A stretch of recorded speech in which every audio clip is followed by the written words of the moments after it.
Election తర్వాత MLA కావడం, మంచి విజయాన్ని అందుకున్నటువంటి పవన్ కళ్యాణ్ గారికి నా హృదయపూర్వక శుభాకాంక్షలు తెలియజేస్తూ ఉన్నా. అదేవిధంగా గత 2 రోజుల నుంచి చూస్తూ ఉన్నాం, జగన్మోహన్ రెడ్డి గారిని ప్రజలు ఆదరించలేదు. అందుకనే ఆయనకి ఓటమి వచ్చింది. కేవలం 11 స్థానాలకే పరిమితం అయ్యారు.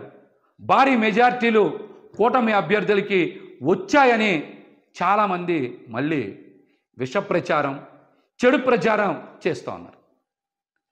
ఇందులో వాస్తవం లేదు. జగన్మోహన్ రెడ్డి గారు ప్రజల కోసం ప్రవేశపెట్టినటువంటి సంక్షేమ పథకాల్లో చాలా వరకు ప్రజలు సంతృప్తి చెందారు. జగన్మోహన్ రెడ్డి గారి వెనక ప్రయాణం చేస్తూ ఉన్నారు. జగన్మోహన్ రెడ్డి గారిని ఆదరించారని నేనైతే వ్యక్తిగతంగా భావిస్తూ ఉన్నా. ఈ రోజున మనందరికీ తెలుసు, తెలుగుదేశం పార్టీకి వచ్చినటువంటి ఓట్ల శాతం 45.6, వైఎస్ఆర్సీపీ పార్టీకి వచ్చిన ఓట్ల శాతం 40% ఓట్లు వచ్చినాయి. అంటే ఈ రాష్ట్రంలో ఈ 2 ప్రధాన పార్టీలకి మధ్య ఉన్న వ్యత్యాసం కేవలం 5.5%. కేవలం 5.5% మాత్రమే.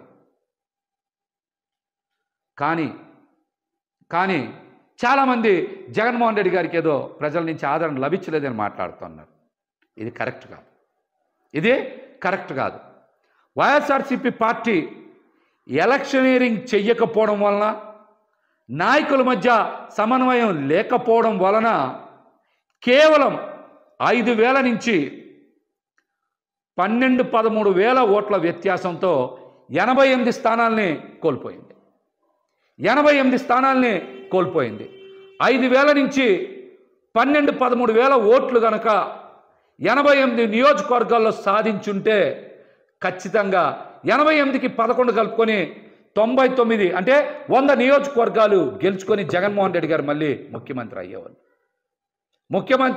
అయ్యేవాళ్ళు. అదేవిధంగా ఇంకొక చిన్నది కనుక యాడ్ చేసుకుంటే, ఓట్ల వ్యత్యాసం కనుక యాడ్ చేసుకుంటే 4-5 వేల ఓట్ల నుంచి 13-14 వేలకి మరొక 3-4 వేల ఓట్లు కనుక కలుపుకుంటే, అంటే 18,000 ఓట్లు కనుక సాధించుంటే మరొక 31 స్థానాలు పెరిగాయి. అంటే 119 స్థానాల్లో వైఎస్ఆర్సీపీ పార్టీ గెలిచేది. ఇప్పుడున్న 11 స్థానాలు కూడా జత కలిస్తే 130 స్థానాలు అయ్యాయి. ఇది కేవలం ఎన్ని వేల ఓట్లు తేడా? 4,000 నుంచి 17,000 ఓట్లు తేడాతో వైఎస్ఆర్సీపీ పార్టీ వదిలేసుకున్నటువంటి స్థానాలు 119. ఈ 11 కూడా కలుపుకుంటే 130 స్థానాలు వచ్చాయి. అంటే వైఎస్ఆర్సీపీ పార్టీకి మరొక 10 లక్షల ఓట్లు పడుంటే జగన్మోహన్ రెడ్డి గారు రెండోసారి ముఖ్యమంత్రి అయ్యేవారు. కేవలం కూటమికి వైసీపీ పార్టీకి మధ్య వ్యత్యాసం, ప్రభుత్వ ఏర్పాటుకి వ్యత్యాసం కేవలం 10 లక్షల ఓట్లు మాత్రమే. కానీ దీన్ని భూతద్దంలో చూపించి విష ప్రచారం చేయాలని చూస్తూ ఉన్నారు. ఈ కుట్రలు ఎక్కువ రోజులు కొనసాగవని కూడా తెలియజేస్తా ఉన్నా. ఇక్కడ నాయకులు ఈరోజు బయటకు వచ్చి జగన్మోహన్ రెడ్డి గారినో లేకపోతే కొంతమందిని బాధ్యులను చేసి బయటకు వచ్చి మాట్లాడుతూ ఉన్నారు. ఇది సందర్భం కాదు. ఓటమి చెంది నిరాశలో ఉన్నటువంటి కేడర్కి, అదేవిధంగా మరొక మారు ముఖ్యమంత్రి అవుతారని ఆశించినటువంటి ప్రజలకి అండగా నిలవాల్సినటువంటి తరుణం. నాయకులు ఈ విషయాన్ని గ్రహించాలి. కార్యకర్తలకి, ప్రజలకి అండగా నిలవాలి.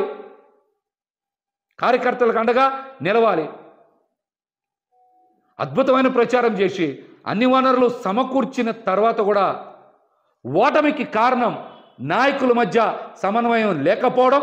రెండోది, ఖచ్చితంగా ఎలక్షనీరింగ్ చేయడంలో పార్టీ కొంత వెనకబడింది అనేటువంటి అంశం నాకైతే స్పష్టంగా కనబడుతుంది. ఇది నా వ్యక్తిగత అభిప్రాయం. ఎందుకు చెప్తున్నానంటే, గత 2 రోజుల నుంచి 90,000 మెజార్టీలు వచ్చినాయి. సూపర్ మెజార్టీలు వచ్చినాయి, చరిత్రలో కని విని ఎరగని మెజార్టీలు వచ్చినాయి అంటున్నారు. 80,000 నుంచి 90,000 మెజార్టీ వచ్చింది ముగ్గురికే కదా. 50,000 నుంచి 80,000 లోపు మెజార్టీలు మొత్తం వచ్చింది 27, 28 కదా, అంతే కదా వచ్చినాయి. మిగతా అన్ని చోట్ల కూడా జగన్మోహన్ రెడ్డి గారికి అద్భుతంగా ప్రజలు ఆదరించారు. కానీ ఇక్కడే ప్రజలందరికీ ఒక అనుమానం కలుగుతుంది. మేమందరం కూడా జగన్మోహన్ రెడ్డి గారికి ఫ్యాన్ గుర్తు మీద ఓటేశాం, కూటమికి ఇంత విజయం ఎలా లభించింది అనేటువంటి అనుమానం ఈరోజు ప్రతి ఒక్కరు చర్చ చేస్తున్నారు రాష్ట్రంలో.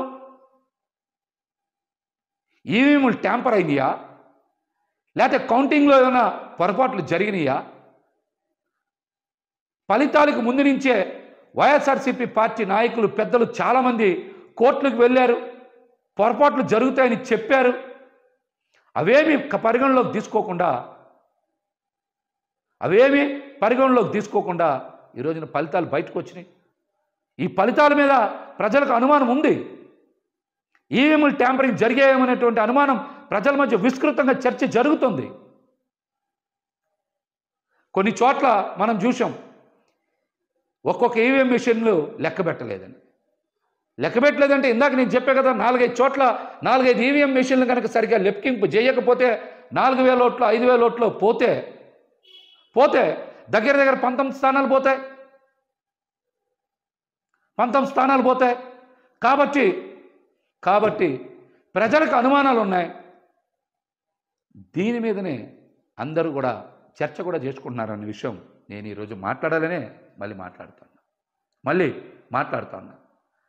జగన్మోహన్ రెడ్డి గారు పేద సామాన్య వర్గాలు ఖచ్చితంగా వారి జీవన ప్రమాణాలు పెరగాలని దేశ చరిత్రలో ఎవరు ప్రవేశపెట్టినటువంటి కొత్త పథకాలు ప్రవేశపెట్టారు. 5 సంవత్సరాల పాటు సుదీర్ఘకాలం పాటు వాటిని అమలు చేశారు. ప్రతి ఒక్కరూ వాటి వల్ల లబ్ధి పొందారు.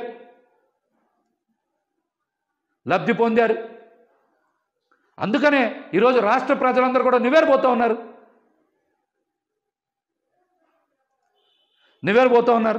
ఒక్క జగన్మోహన్ రెడ్డి గారిని ఎదుర్కోవడానికి 6 పార్టీలు పోటీ చేసినాయని ప్రజలందరూ కూడా చర్చ చేసుకుంటున్నారు.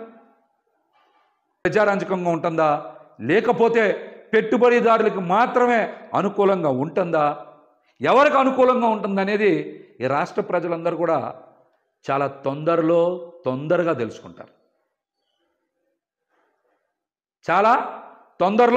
తొందరగా తెలుసుకుంటారు.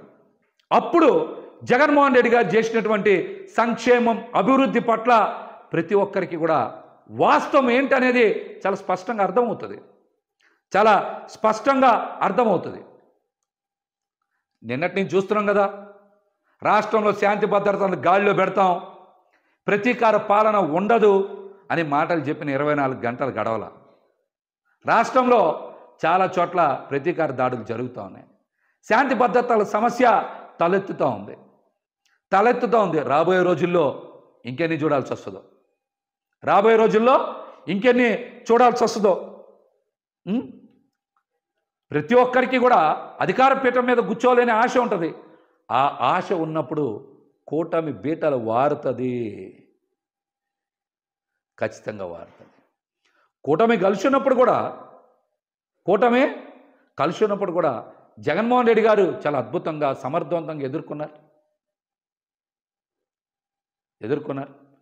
రాబోయే రోజుల్లో జగన్మోహన్ రెడ్డి గారు చాలా బలంగా ధైర్యంగా నిలబడతామని చెప్తా ఉన్నారు. ఖచ్చితంగా నిలబడతారు. మళ్ళీ మరొకసారి ముఖ్యమంత్రి అయ్యే తీరుతారు.